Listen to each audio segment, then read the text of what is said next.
Okay, this is my audience.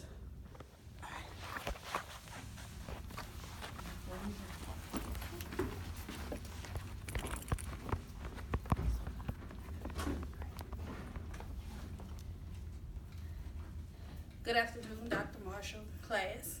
I will be presenting my persuasive speech on standardized testing. Standardized tests take up more than just their fair share of learning time. But these tests are supposedly preparing kids for their real life, preparing them for things in real life. These tests score children to evaluate their level of academic success, and anxiety usually sets in knowing that there is no second chances, which creates unrealistic and unsuccessful results. Because of this, throughout the year, where they may have succeeded or accomplished things such as straight A's in school, they have now been deemed inadequate because their accomplishments are based on one test. Today I will address test anxiety, consequences for teachers and students, and the results of standardized testing. So now that we know the problem, we need a solution. It is unlikely that these tests will be taken out of schools. So how do we improve test scores to make sure that these children are receiving the necessary knowledge and recall? This brings me to my first point, test anxiety. Children are being rated when their levels of anxiety are at an all-time high, which hinders their ability to perform at their educational best. The educational accountability has increased levels of anxiety in children and teachers because schools are being affected and they're being called failing schools because they're grading teachers on their level to coach and the children's level of passing this test. This test is not just affected by a certain group of people. It affects children no matter their gender, ethnicity, economic status, grade level, and intellectual capacity. Next, I'm going to run down a list of consequences for you. Consequences basically are focus on the children's learning of cognitive and ignore other aspects of their learning ability, such as the arts, history. There's a loss of curiosity and love of learning. These tests are considered to be bubble tests, which are not developmentally appropriate for young learners.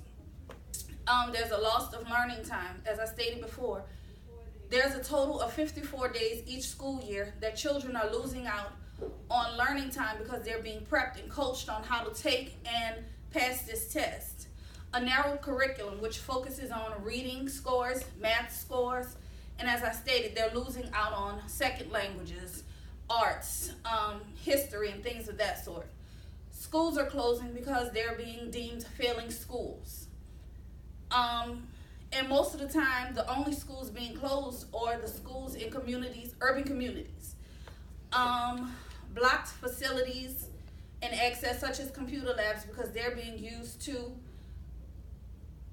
make sure that the children, or they're being used for testing, and then children are limited as far as being able to get up and go to restrooms.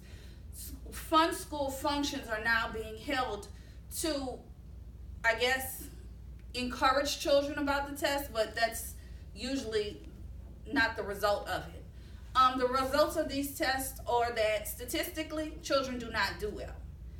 Most students test poorly and, average at best. And this does not accurately test their content knowledge. So in conclusion, standardized tests occur in an artificial learning environment. They're timed. You can't talk to your friends. You can't talk to your teachers. You can't use your learning resources or devices. You can't get up and move around. Whereas it's documented that kids learn through play, movement. They need hands-on type of materials. This to me is not how the real world looks. It actually looks more like a prison. Clearly, these tests are not helpful to these children. It's reducing their learning to a set of numbers and statistics. Maybe what we should do as a people should measure the children's growth rather than their proficiency in content knowledge from year to year. Teachers are better equipped when they have the necessary tools and techniques. If the children are able to picture read and lead group discussions and put together projects that are stimulating to their minds, we could probably do better on standardized tests and increase our level of scores. So basically, maybe we should find alternatives to standardized testing instead of just coaching.